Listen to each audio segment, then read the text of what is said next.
Shalom, puji Tuhan kita bertemu kembali dengan renungan Surah Gembala hari ini. Mari kita bersyukur karena kekuatan dan kesehatan yang Tuhan berikan dan Tuhan limpahkan kepada kita sampai hari ini. Terpujilah namamu Bapa Sorgawi, Engkau Allah yang sangat baik, mengasihi, menghargai dan memperhatikan hidup kami domba-dombamu. Oleh karena itu kami berterima kasih dan bersyukur. Saat ini kami akan kembali mendengar dan merenungkan firman Tuhan.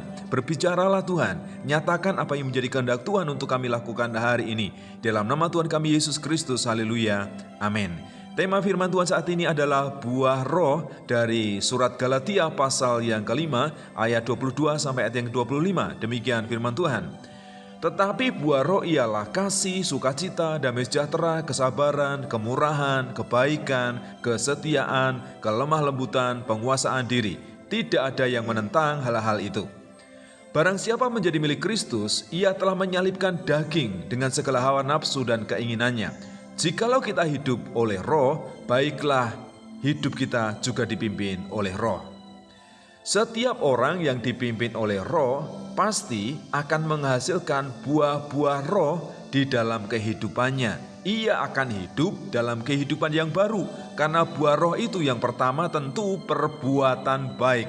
Diawali dengan penguasaan diri. Jadi kita perlu menguasai diri kita sendiri.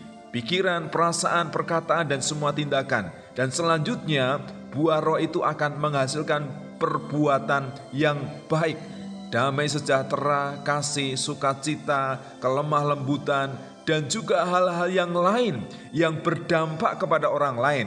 Jadi perkataan kita, tindakan kita tidak menjadi batu sandungan bagi orang lain. Tidak menjadi melukai orang lain, tetapi menjadi berkat bagi orang lain. Kemudian buah roh itu yang kedua adalah penyalipan daging. Jadi kita mengalahkan keinginan daging, keinginan hawa nafsu dosa. Itu harus kita kalahkan, itu harus kita salibkan, itu harus kita matikan. Dan itu tidak mudah, itu butuh komitmen yang kuat, itu butuh keberanian, butuh penguasaan diri yang luar biasa. Karena kecenderungan manusia itu hanya ingin bersenang-senang, ingin hura-hura, ingin bersukacita, mengabaikan orang lain, mengabaikan hukum-hukum Tuhan. Itu perbuatan dosa yang harus kita salibkan.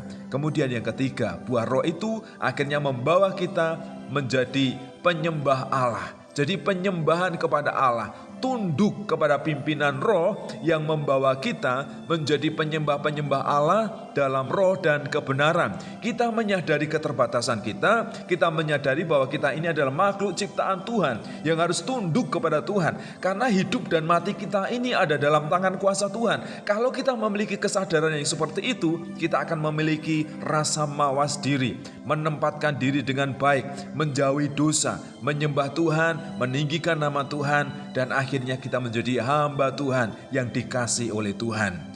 Jadi apa yang perlu kita lakukan dan kita kerjakan?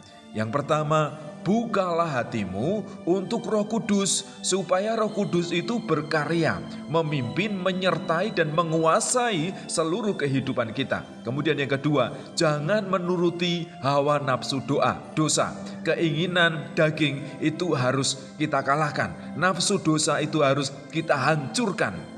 Dan yang ketiga, hiduplah sebagai penyembah-penyembah Allah dalam roh dan kebenaran. Hiduplah sebagai hamba Allah yang melayani Tuhan Allah dengan setia, dengan rela, dengan taat, dengan takut dan gentar kepada hukum-hukum Tuhan.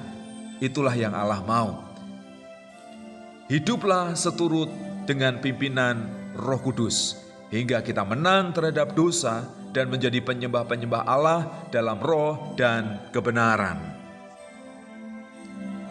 Tuhan, sesungguhnya Engkau telah mengaruniakan kepada kami Roh Kudus yang diam dan tinggal di dalam hati kami. Kami punya tugas dan tanggung jawab untuk hidup seturut dengan roh, sehingga hidup kami ini menghasilkan buah roh, yaitu perbuatan baik, kasih, sukacita, damai sejahtera, penguasaan diri, dan kami tidak melakukan kejahatan, tidak melukai orang lain, tidak menyakiti orang lain. Justru perbuatan baik dan berkat yang kami bagikan, kami berikan, kami tunjukkan kepada orang lain, dan kami rindu rindu juga Tuhan, supaya kami bisa mengalahkan keinginan daging, mengalahkan hawa nafsu, penyalipan daging. Itu adalah buah roh, itu adalah hasil dari kuasa Roh Kudus yang menguasai hidup kami. Terima kasih Tuhan, kami juga rindu dalam kehidupan kami ini selanjutnya menjadi penyembah-penyembah Allah dalam roh dan kebenaran. Karena ketika kami taat kepada roh, ketika kami seturut dengan pimpinan Roh Kudus, kami akan dibawa untuk menyembah Allah, untuk tunduk kepada Allah, untuk meninggikan nama Tuhan. Terima kasih Bapa, jadikanlah kami hamba-hambamu yang layak dan berkenan di hadapan Tuhan.